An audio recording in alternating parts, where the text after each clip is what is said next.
अस्सलामुअलैकुम, मैं हूं हुरैन फातिमा और आप देख रहे हैं हिमायती न्यूज HD चैनल। नजर डालते हैं आज की अहम खबरों पर। पाकिस्तान तहरीक इंसाफ PTI के बानी ने सेनेट इंतखाबात के लिए उम्मीदवारों के नामों की मंजूरी दे दी।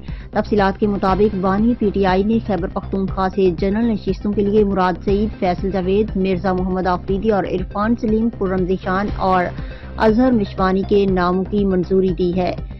खैबर पख्तूनख्वा से ही आजम सवाती और इरशाद हुसैन टेक्नोक्रेट की नशिस्त पर PTI उम्मीदवार होंगे, जबकि खवातीन की नशिस्तों पर आयशा बानो और रुबीना नाज PTI उम्मीदवार होंगी।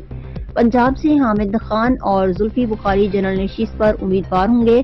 टेक्नोक्रेट की नशिस्त पर यास्मीन राशिद उम्मीदवार होंगी, जबकि खवातीन की नशिस्त पर सनम जावेद उम्मीदवार होंगी।